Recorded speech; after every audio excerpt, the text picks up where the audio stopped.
ModPo has come to Seattle, Washington, and I'm standing out front of Pike's Place Market, which is sort of a famous spot. And in a few minutes, we're going to get out of this chilly weather, Seattle weather, and we're going to go to our hotel room, where we're going to be meeting with Amaranth Borsuk. And Amaranth knows a lot about the poetry of Jordan Abel. We're going to be talking with Amaranth about this extraordinary book-length poem that Jordan has created based on an early Canadian ethnologist who studied the First Nations and the First People. And Jordan, who is a member of the First Nation, is particularly concerned to find a way to experimentally write through, rewrite, and erase this early 20th century ethnologist's work. So we're going to be meeting with Amaranth in a few minutes, and I'm really looking forward to that. This book here that I'm holding in my hand was published by Talon Books, and it's really a beautiful piece of work, right? What would you say is the most beautiful thing about it, the most amazing thing about it? Well, what's amazing to me is that Jordan has really designed every page of this book, and it really feels like a cohesive whole in that way. There are interstitial visual poems that separate the different sections of the book, and each of these is not only a visual work, but a poem that contributes to your overall understanding of the book. And the amount of care that went into creating a volume of this size with this much typographic experimentation is astonishing. So it's a labor. And the poems or the pages that come out of the first block text, the source text, are more or less generally erasure poems, but that's not the only strategy that's used. But we'll be able to talk about erasure poems. Yeah, I think it's very smart to start with the beginning of the book in a way, because like most erasure works, this is a book that teaches you how to read it. And so if you start at the beginning, over the course of the first several pages, you're getting a sense of things that are going to come up and be important later, and you're sort of learning what is the process and the methodology behind this book. I like that idea. And we've people who teach modern poetry have talked often about how a poet, like for instance Gertrude Stein, teaches you how to read the text. It's not as if you come ready to read. You have to learn how to read. Yeah. You know, you also have to learn, once you can read it, what the text is saying. But those two things go hand in hand. And of course, that's part of Jordan Abel's mission, is to get us to rethink these materials. Okay, so in a minute, I'm going to read this text. I'll explain why trepidatiously in a minute, by Marius Barbeau. But I think the two of us now first should sort of say who that man was. You want to start? Sure. I'm not an expert by any means on Barbeau, but I know what I've learned from both seeing this text performed and hearing Jordan talk about it and then reading the book. That Barbeau is kind of a contested figure in Canadian anthropology and ethnography. I think he's considered a kind of founding figure, specifically documenting First Nations cultures, and especially the Niska people, which is the nation that Jordan is a part of.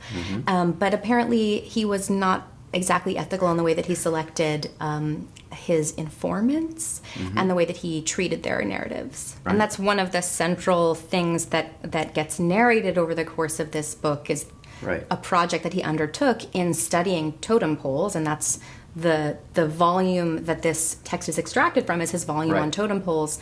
In studying them, he also felt this passionate desire to save a particular pole that appears to have been in disuse, or he perceives it to have sort of fallen by the wayside. So what we have is a passage, a block quote from Barbeau that begins the book, which I will read, and then a series of pages which are essentially using that as a source text, drawn from it. A term that was used maybe in the blurb on the back of the book is that some of the poems are mined. It's a troubling word, mined from Barbeau, but that brings us already to a problem that Jordan realizes he has, because if he wants to create a critique of Barbeau and he's mining Barbeau, there's a certain amount of double mining going on that maybe makes him a little uncomfortable about his own project sometimes. I thought it's interesting to know that he might say that he feels uncomfortable at it. I think that's so integral to what this project does, and I realize we're saying a lot about this without people knowing the text. But the act of removing language from Barbot's text is extremely calculated. Right. And I think there's a really strong way of reading it in this anti-colonial way, that perpetrating a similar act against the colonizer undoes or attempts to undo some of that pilfering, the initial pilferage. That's really well said. A passage from Barbot from his canonical 2-volume work, Totem Poles. A feud over this pole. Old Chief Mountain, or Sakawan, sometime before his death in 1928, gave an account of the rivalry between the Eagle Raven clan and the Killer Whales, or Gispadwudwas, of Nass River, over the size of their new totems. In summary, here it is. The Killer Whale chief, Sispagud, who headed the faction of the earlier occupants on the river, announced his determination to put up the tallest pole ever seen in the country. Its name was to be Fin of the Killer Whale. However, instead of selecting for its carver, I'm sure I'm going to get this wrong, Hlader, whose right it was to do the work, he chose Oye of the canyon. Hlader naturally felt slighted and confided his grudge to Sakawan, chief of the Eagles, and his friend. From then on, the Eagles and the Whales of their own day were to be closely allied, as the ancestors of both had moved in from Alaska and at one time had been allies. And Jordan Abel adds an italicized note, for a fuller account, see Alaska Beckons by Marius Barbot, and gives the citation. You'll begin by reading some of these pages. Or Sakatwan and Sispagud, the river, the country, the canyon, allied by Marius Barbot. His new totems, his determination, his eagles and wolves. An account or summary was to be carved from Alaska. Theirs, is, his,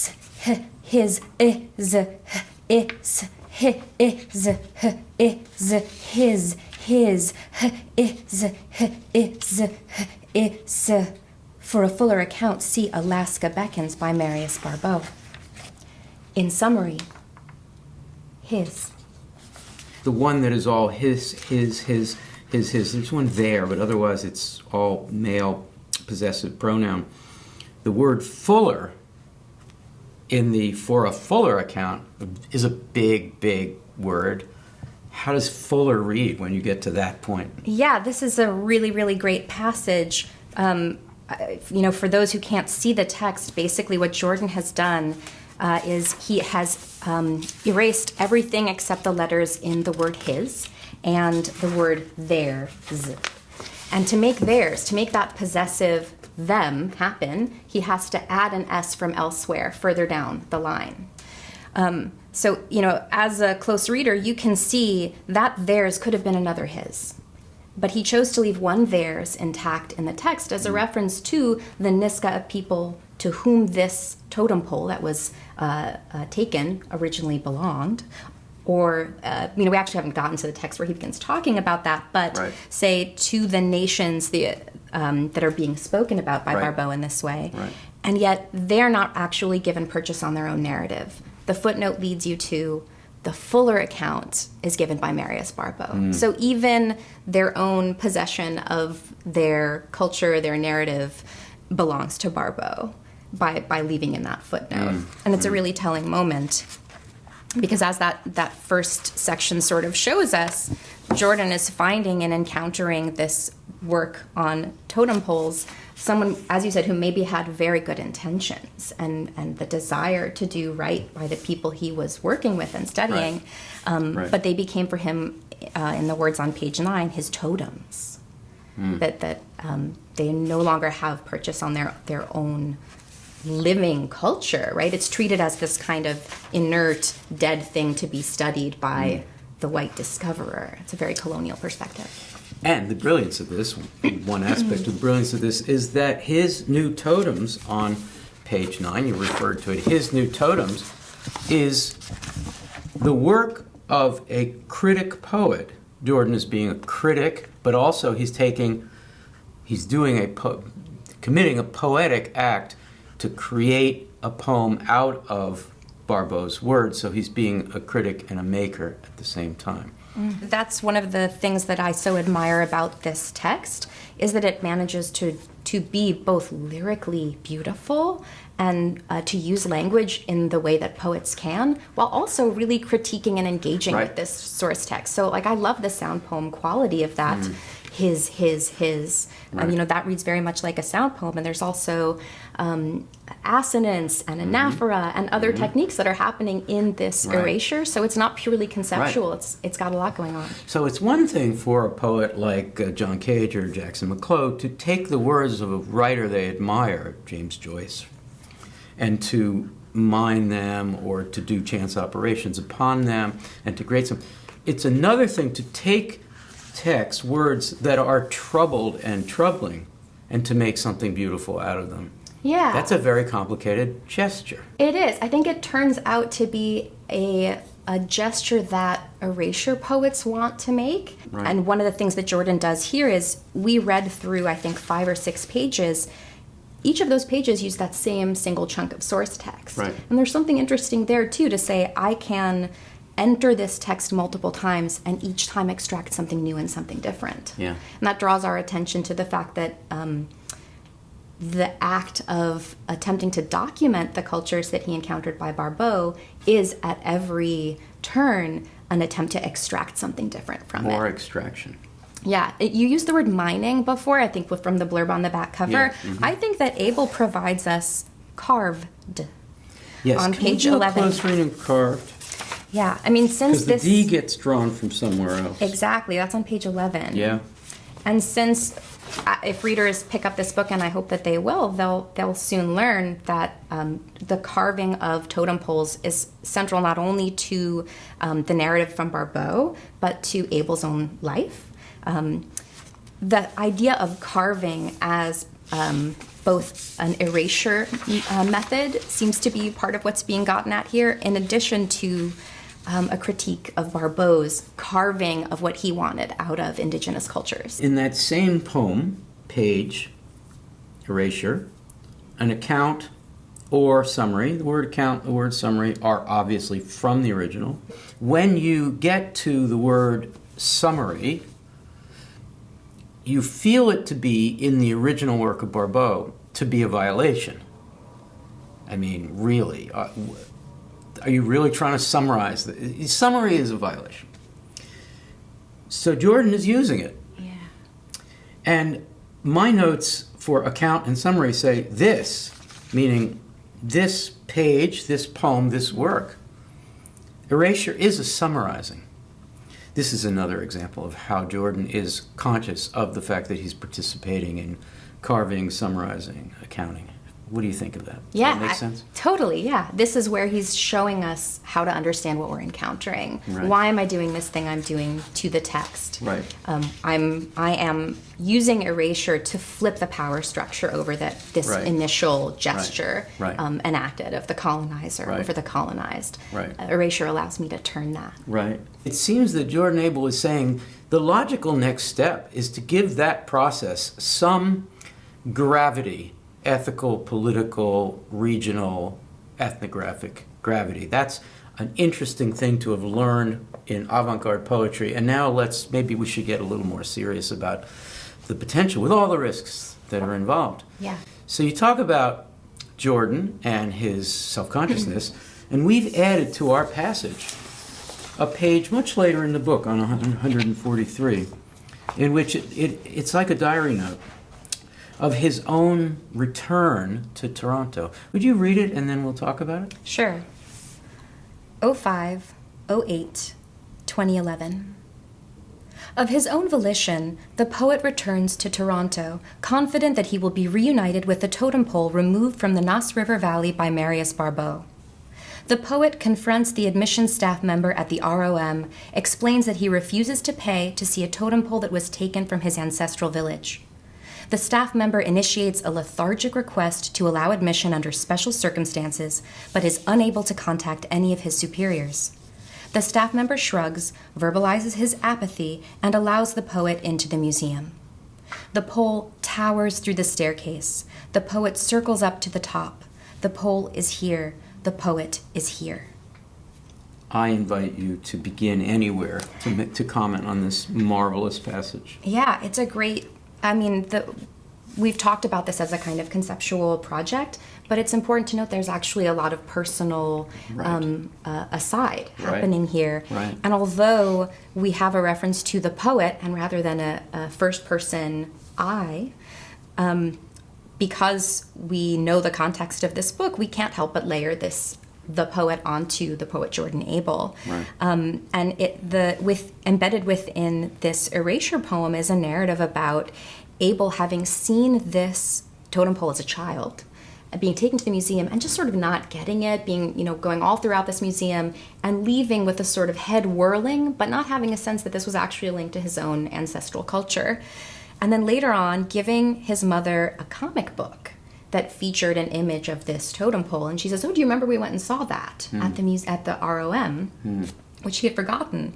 So a couple of years later, he goes back to the museum to see it, as recounted here, and essentially, as the narrative expresses, takes a stand. It's a very political act, the act of refusing to pay.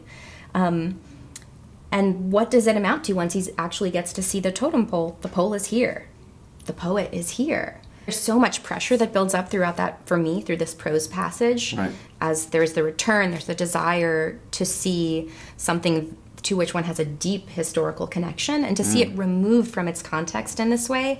And it's not just the pole that has been removed from its context in this way. The poet, too, has. The pole poet is here. and pole are very similar words in that parallelism, especially. So both are objects of the museum.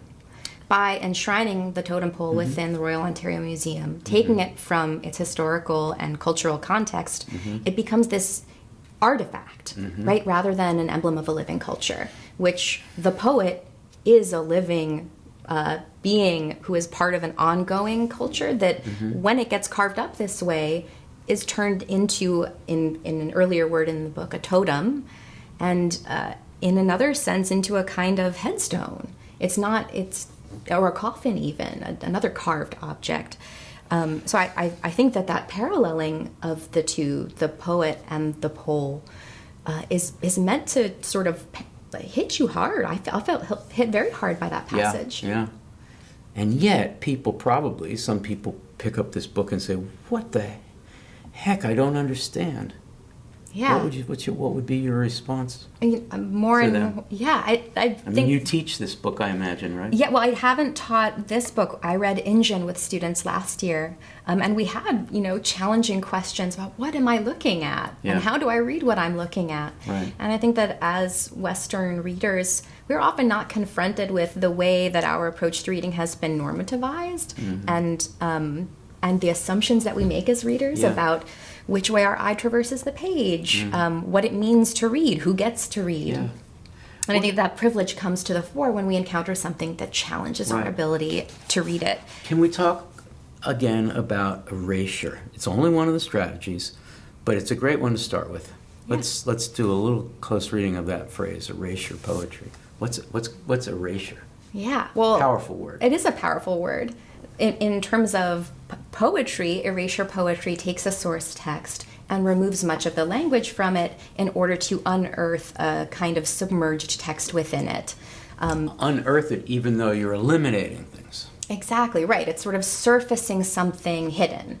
And depending on the poet using this strategy, it's not necessarily unearthing. In the case of Norbese Philip Zong, it's unentombing from the water, right? Right. Bringing up voices from the Right. water. Right. And in other cases, like Mary Ruefle, it's covering over with whiteout. So the strategy doesn't necessarily have to look like it looks here, Right. where the words remain in place on the line where they appear in the original, and there's Right. white space in between. Right. Right. But the word erasure is about removing in order to reveal.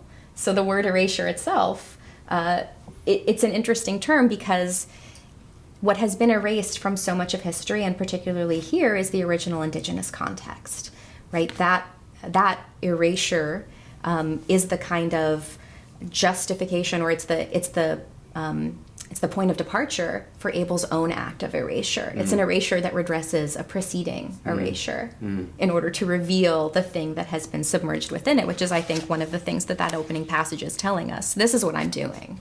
I'm going to reveal the other narrative, his determination, his totem. Thank you so much for talking with us about this. Thanks for the chance to talk about this amazing book. It's The Place of Scraps, Jordan Abel, Amaranth Borsuk. Thank you so much. Thanks.